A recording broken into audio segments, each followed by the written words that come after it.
Hi എല്ലാവർക്കും നമസ്കാരം. പുതിയൊരു വീഡിയോയിലേക്ക് സ്വാഗതം. ഇന്നത്തെ എൻ്റെ ഡെയിലി വ്ളോഗാണ്. നിങ്ങൾക്ക് എൻ്റെ വീഡിയോസൊക്കെ ഇഷ്ടമാവുകയാണെങ്കിൽ യൂസ്ഫുൾ ആവുകയാണെങ്കിൽ ഒന്ന് ലൈക്ക് ചെയ്യുക, ഷെയർ ചെയ്യുക, സബ്സ്ക്രൈബ് ചെയ്യുക. നമുക്ക് വീഡിയോയിലോട്ട് പോകാം.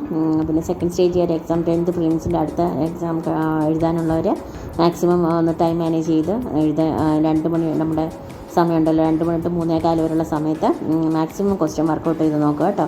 ഈ വീക്ക്ലീസ് തന്നെ മാക്സിമം ചെയ്ത് നോക്കുക. എൻ്റെ കൂടെ കറണ്ട് അഫയേഴ്സ് നമ്മുടെ അവാർഡ്സൊക്കെയാണ് നമുക്ക് അത്യാവശ്യമായിട്ടുള്ളത്. അതെല്ലാം ഒന്ന് റെഫർ ചെയ്ത് പോവുക, ഒന്ന് റിഫ്രഷ് ചെയ്യുക. നമ്മൾ പഠിച്ച കാര്യങ്ങളൊക്കെ തന്നെ ആയിരിക്കും, ഒന്നുകൂടെ ഒന്ന് തറവാക്കുക. പിന്നെ മാത്സ് ഒന്ന് ചെയ്ത് നോക്കുക, നമുക്ക് ടൈം കറക്റ്റാക്കി ചെയ്യാൻ പറ്റുന്നുണ്ട്. അതിനാണ് ഈ 2 മണി to 3:15 ടൈമിൽ എല്ലാം ഒന്ന് ചെയ്ത് നോക്കുക കേട്ടോ. മാത്സും കറണ്ട് അഫയേഴ്സും നമ്മുടെ സ്റ്റേറ്റ്മെൻറ്റ് ക്വസ്റ്റ്യൻ ടൈപ്പും അങ്ങനെയൊക്കെ ഉള്ള ഒരു ക്വസ്റ്റ്യൻ പേപ്പർ എടുത്ത് നിങ്ങളൊന്ന് വർക്കൗട്ട് ചെയ്ത് നോക്കുക. ഈ ഒരു കുറച്ച് ദിവസം അങ്ങനെ ഒരു സിസ്റ്റമാറ്റിക് ആയിട്ടുള്ള ഒരു പഠനം അങ്ങനെ കൊണ്ടുപോകുക കേട്ടോ. 2 മണി to 3:15 ഒരു എക്സാം എഴുതി ഒന്ന് ശീലിക്കുക. അത് ഈസി ആയിട്ടായിരിക്കും കേട്ടോ. നിങ്ങൾക്ക് എക്സാം സമയത്ത് ഭയങ്കര യൂസ്ഫുള്ളായിരിക്കും. നിങ്ങളൊന്ന് മാക്സിമം ഒന്ന് ട്രൈ ചെയ്ത് നോക്കുക കേട്ടോ. ബാക്കിയുള്ളവരൊക്കെ എക്സാം കഴിഞ്ഞവരൊക്കെ പഠിക്കുന്നുണ്ടെന്ന് വിചാരിക്കുന്നു. എല്ലാം ഒന്ന് കണ്ടിന്യൂ ചെയ്ത് പോവുക. ഇനിയിപ്പോൾ നമുക്ക് ASMൻ്റെ എക്സാം വരുന്നുണ്ട്. പിന്നെ SIയുടെ ഒക്കെ പോസ്റ്റൊക്കെ വിളിച്ചിട്ടുണ്ട്. പിന്നെ ASM, SIയുടെ പിന്നെ നമ്മുടെ പല പോസ്റ്റുകളും ഇനി വരുന്നുണ്ട്. സെക്രട്ടേറിയറ്റിൻ്റെതും എല്ലാം നോട്ടിഫിക്കേഷൻസ് വരുന്നുണ്ട്. അപ്പം നിങ്ങൾ മാക്സിമം നിങ്ങൾ പഠിച്ച കാര്യങ്ങൾ വിടാതെ കണ്ടിന്യൂ ചെയ്ത് പോവുക.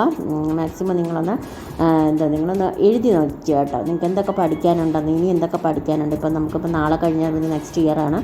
ഈ ഒരു വർഷം എന്ന് പറയുന്നത് പെട്ടെന്ന് അങ്ങ് പോവുമായിരുന്നു. അപ്പോൾ നെക്സ്റ്റ് ഇയറിൽ നമുക്ക് കുറേയൊക്കെ ഇൻഫർമേഷൻസ് കാണും. നമ്മൾ കുറേ കാര്യങ്ങളൊക്കെ റെസൊല്യൂഷൻസ് എടുക്കണം. അങ്ങനെ കുറേ കാര്യങ്ങളൊക്കെ ഉണ്ട്. അപ്പോൾ നമ്മൾ മാക്സിമം നിങ്ങൾ എഴുതി വെച്ച് പോവുക. എന്തൊക്കെ പഠിക്കാനുണ്ട്, ഇന്ന് എന്തൊക്കെ പഠിക്കാനുണ്ട്, പിന്നെ നാളത്തെ അല്ലെങ്കിൽ ഇന്ന് ബാലൻസ് വെച്ച കാര്യങ്ങളെല്ലാം നാളത്തേക്ക് മാറ്റുകയാണെങ്കിൽ അങ്ങനെ.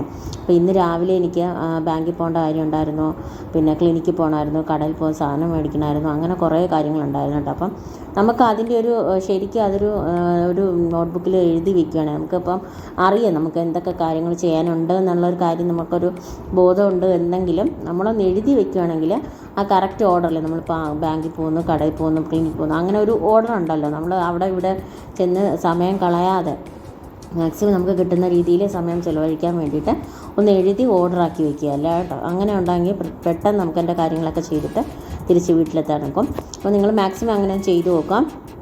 രാവിലെ ഞാൻ അതെല്ലാം കഴിഞ്ഞ് വീട്ടിലെത്തി തന്നെ ഉച്ചയായി കേട്ടോ. അപ്പോൾ രാവിലത്തെ ഞാൻ ഒരു കറണ്ട് അഫയേഴ്സ് ക്ലാസ് കണ്ടായിരുന്നു, നമ്മുടെ എൻട്രിയിലാണ്.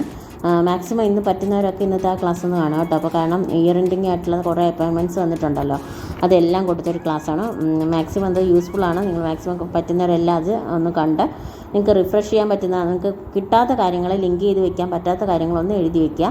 ഇടയ്ക്കിടയ്ക്കൊന്ന് നോക്കുക. അല്ല സ്റ്റിക്കി നോട്ട്സൊക്കെ വെച്ച് നമുക്കൊന്ന് എഴുതി വെക്കുകയാണെങ്കിൽ നമ്മൾ ഭിത്തിയിലൊക്കെ എഴുതി വെച്ച് ഒട്ടിച്ച് വെക്കുകയാണെങ്കിൽ എവിടെയെങ്കിലും എഴുതി വെക്കുക. നമുക്ക് കാണുന്ന രീതിയിൽ പെട്ടെന്നൊന്ന് വാച്ച് പറ്റുന്ന കാര്യങ്ങൾ പെട്ടെന്ന് ആ ഒരു സ്ഥലത്ത് നമ്മൾ ഒട്ടിച്ച് വെക്കുക. അങ്ങനെ എന്തെങ്കിലും ചെയ്യുക കേട്ടോ. മാക്സിമം നമുക്ക് പഠിച്ചെടുക്കാനൊക്കെ ഉള്ളതേ ഉള്ളൂ കേട്ടോ. പിന്നെ ഒരുപാട് എക്സാംസ് വരുന്നുണ്ട് അടുത്തടുത്ത് തന്നെ. അപ്പം എല്ലാം നമ്മൾ ഈ ഇടയ്ക്കൊരു സമയം നമ്മുടെ എക്സാമിൻ്റെ ഒരു വിഷമം ആ ഒരു സമയം വെറുതെ കളയാതെ മാക്സിമം ആ പഠിച്ച കണ്ടിന്യൂഷൻ കൊടുക്കുക. ഒരു എക്സാം കഴിഞ്ഞു എന്നുള്ളത് മാത്രം നിങ്ങൾ ആലോചിക്കുക, അല്ല അതിനെക്കുറിച്ച് കൂടുതൽ ബോധറാവണ്ട. അപ്പം നമുക്കറിയില്ല, നമുക്ക് ഓരോരോ കട്ട് ഓഫുകളായിരിക്കും വരുന്നത്. എങ്ങനെയൊക്കെയാണ് നമുക്ക് ഇനിയുള്ള പ്രഡിക്ഷൻസ് ഒന്നും പറ്റത്തില്ല PSCക്ക് അല്ലേ. ഇപ്പോൾ ഒരുപാട് കട്ട് ഓഫൊക്കെ ഒരുപാട് കൂടുതലാണ് വരുന്ന കാര്യം. കുട്ടികളെല്ലാം മാക്സിമം വർക്ക് ചെയ്യുന്നുണ്ട്. അപ്പോൾ പഠിക്കുന്നവർക്കൊക്കെ നമുക്ക് നല്ലൊരു ജോലി കിട്ടട്ടെ. എല്ലാവരും മാക്സിമം പഠിക്കുക. ഞാനിന്ന് എഴുതി വെച്ചതെല്ലാം നോക്കി ടിക്ക് ചെയ്ത് മാർക്ക് ചെയ്തു കേട്ടോ. അപ്പോൾ നാളെ നല്ലൊരു വീഡിയോ ആയിട്ട് കാണാം. എല്ലാവരും പഠിക്കുക, പ്രാർത്ഥിക്കുക.